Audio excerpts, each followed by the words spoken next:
নমস্কার, আশা করি আপনারা সবাই ভালো আছেন। এসএস জয়গুরু ব্লগে আপনাদের অনেক অনেক স্বাগত। তো প্রতিদিনের মতো আবারও নিয়ে চলে এসেছে একটা নতুন ব্লগ। আজকে শুরু করছি ইষ্টবিধির অর্ঘ্য দিয়ে। ইষ্টবিধি প্রতিদিন যে 1 টাকা করে অর্ঘ্য দিই ঠাকুরের নামে, সেই খুচরো পয়সাগুলো সরিয়ে টাকা হিসেবে গোটা করে দিচ্ছি। আবার এই পয়সা দিয়ে ইষ্টবিধি করা যাবে। খুচরো পয়সা তো 1 টাকা 2 টাকা তো খুব কমই পাওয়া যায়, তাই আমি ওই এক কাজই করি। যখন বেশি হয়ে যায় তখন ওই খুচরোগুলো সরিয়ে টাকা হিসেবে গোটা করে নিই। তো যাই হোক, আমি আবার টাকা গোটা করে আমি গেছিলাম ফুল আনতে আজকে বৃহস্পতিবার পুজো করার জন্য। সব প্রতিদিনই ফুল লাগে, আজকে সব রকমের ফুল যাই, পান কলা ফুল সবই তো লাগে, তাই মোড়ে মাথা থেকে আমি পান কলা ফুল দুটো সবই নিয়ে আসলাম। আজকে বৃহস্পতিবার মানেই সমস্ত রকম সবকিছু আয়োজন। পান কলা ফুল নিয়ে চলে এসেছি। এই যে এখানে ফুল রেখেছি, কলা সব কিছুই ধুয়ে নেবো। আমি ধুয়ে আবার পুজো করি, ধুয়ে পুজো করতে ভালো লাগে। তো গেল পুজো সেরে এসে ঠাকুরের প্রসাদ তুললাম। তারপরে এই যে ছোট ছোট মাছ আছে, একটু জল দিয়ে ধুয়ে নিব। আজকে মাছের সরষে বাটা করব, ছোট মাছের সরষে বাটা, বেগুন দিয়ে আলু ছিলে রেখেছি। এখন তো কিছুই বসেনি, ভাত কিছুই বসেনি, ভাত বসাবো। পা দিয়ে না প্রণাম কর, মেয়েটা খুব অসভ্য একেবারে। একটু ছাদে যাবো, কাপড় চোপড় মেলতে যাবো, কারণ পুজো করতে দেরি হয়ে গেছে। আজকে 9টা বাজে, ছাড় 9টা বেজে গেছিল। আজকে সকালে ঘড়িটা স্লো হয়ে গেছিল, জানিস, 8 ঘন্টা স্লো হয়ে গেছিল। বড় মোবাইলে দেখছি টাইম ঠিক আছে, ছোট মোবাইলে দেখছি 8 ঘন্টা কম আছে। আবার ঠিক করলাম। তো ছাদে যাই, কাপড়টা মেলে আসি, দিয়ে রান্না বসাবো। আবার স্নান হয়ে গেছে, মিঠি স্নান হয়ে গেছে, সৌভিকে স্নান হয়ে গেছে।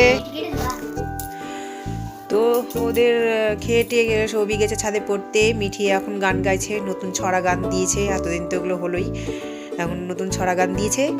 আমি একটু দোকানে গিয়েছিলাম মোবাইলের ক্যাশ কার্ড ভরতে, সাথে একটা নিভিয়াও নিয়ে আসলাম। নিভিয়া শেষ হয়ে গেছে। এই যে শীত আসলে এটা ইউজ করি, আর গরম আসলে এটা ইউজ করি নাকি। ওটা তো অল্প একটু আছে, নিয়ে আসলাম। তো শীতে এটা ইউজ করি, গরমে তো হয় ভিকো, আর না তো ফেয়ার অ্যান্ড লাভলি। তো আমার পুজো করা হয়ে গেছে। ঠাকুরের কাছে মন প্রাণ দিয়ে একটু ভালো থাকার জন্য ভিক্ষে চাইছি। ঠাকুর শুনে না কোনো কথা। কবে যে ভগবানের আশীর্বাদ পাবো আমি, যে সব দুঃখ যন্ত্রণা কাটবে আর ছেলে মেয়েকে নিয়ে ভালো থাকবো। আর ভালো লাগে না আমাকে ভাড়া বাড়িতে থাকতে। নিজেরও তো একটা বাড়ি হওয়া চাই না? নিজেরও তো ইচ্ছা হয় নিজের বাড়িতে থাকি। ভগবান যে সেই দিনটা কবে দিবে, আমার নিজের একটা বাড়ি হবে, স্বপ্নের বাড়ি।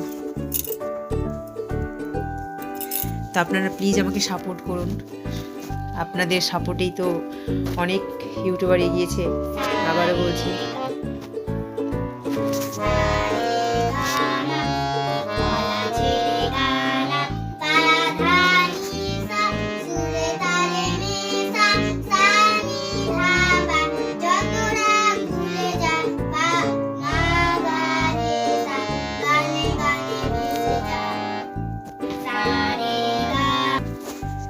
আমার তো বাবা মা নেই, আমার দাদা আছে, বৌদি আছে, জামাইবাবু আছে, সবাই আছে, কাকা আছে, কাকি আছে, সবাই আছে। সবার ভালোবাসা পাই।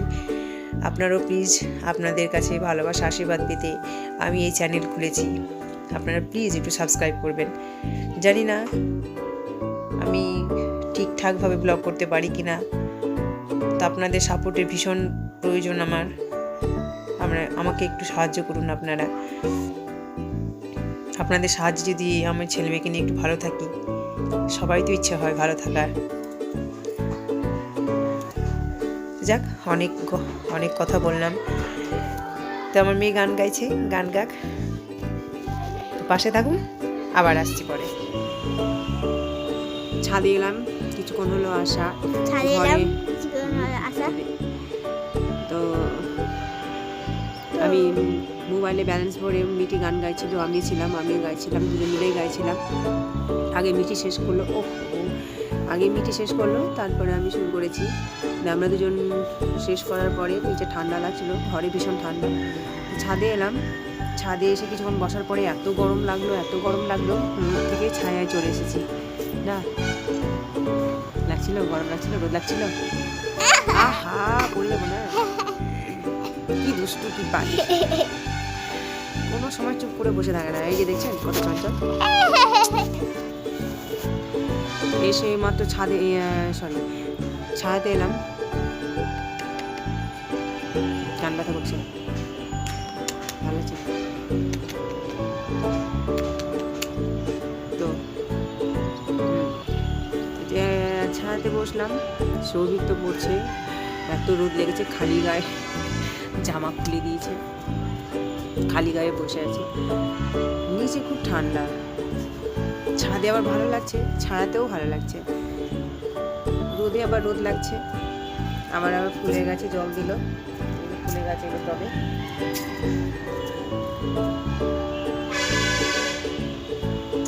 ওর খেয়ে দিয়ে কোনো কাজ নেই, এগুলোই করে ও।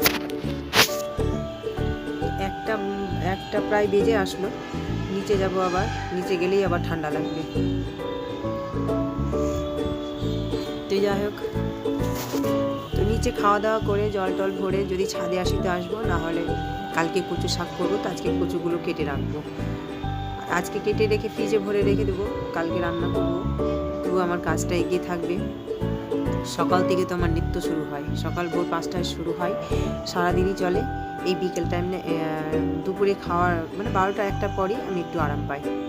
সকাল থেকে চলে, কোনটা করি না, কোনটা ছাড়বো, কোনটা করবো, এগুলোই লেগে থাকে।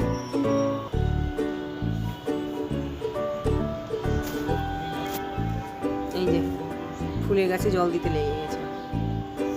আরে জল দেওয়া আছে রে, কত জল দিচ্ছিস, জল দেওয়া আছে।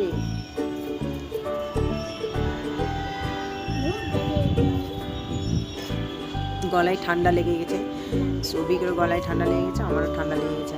তো খাওয়ার সময় ভাবছি গরম জল করে খাবো। গরম জল খেলে মন ভরে না, পেট ভরে কিন্তু মন শান্তি হয় না।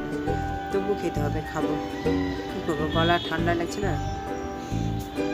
আমাকেও ঠান্ডা লেগে গেছে, সৌভিকেও ঠান্ডা লেগে গেছে।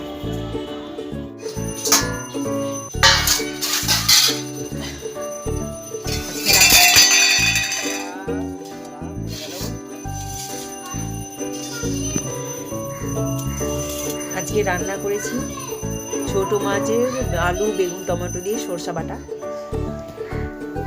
আর আছে ভাত।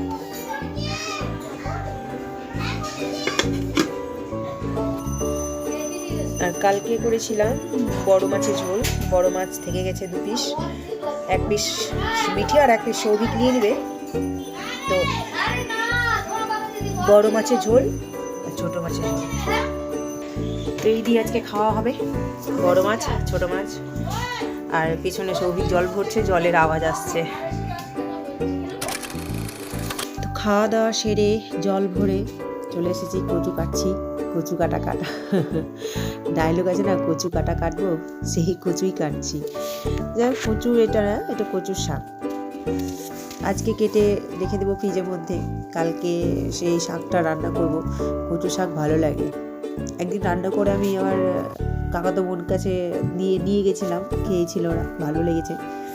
আজকে আমি রান্না করব, কালকে আমি রান্না করব আমাদের জন্য। কিছুটা থেকেই গিয়েছিল, তো ওই কচুর শাকটাই প্রথমে ডাঁটাটা ছিলে নিচ্ছি, তারপরে ছোটো ছোটো পিস করে ওই যে কালো ক্যারি ব্যাগের মধ্যে ভরে রেখে দিচ্ছি। সেটাই আবার ফ্রিজে রেখে দেবো, কালকে কচু শাক রান্না করব। আপনাদের দেখাবো সেই রেসিপিটা। ছোলা দিয়ে রান্না করব, ছোলা ভিজিয়ে রেখেছি আমি। তো কচু শাক কেটে আমি গিয়েছিলাম ছাদে কিছুক্ষণ বসেছিলাম, ঠান্ডা ঠান্ডা হাওয়া দিচ্ছিল, রোদও লাগছিল, ভালো লাগছিল। তো উপর থেকে আবার নিচে আসলাম, আমি আর মিঠি আসলাম। তো সৌভিক উপরে এখনো পড়ছে, তো বাড়াবাড়ি করে, তালা চাবি নিয়ে তালা খুলবে বলে নিজেই খুলতে লেগে গেছে। এখন খুলতে পারে, তালা চাবি খুলতে পারেও। তো যাই হোক, ব্লগটা এখানেই শেষ করছি। আপনারা ভালো থাকবেন, সুস্থ থাকবেন। এই ব্লগটা কেমন লাগলো একটু কমেন্ট করে জানাবেন। ভালো লাগলে একটা লাইক, কমেন্ট, শেয়ার এবং সাবস্ক্রাইব করে দিবেন। নমস্কার।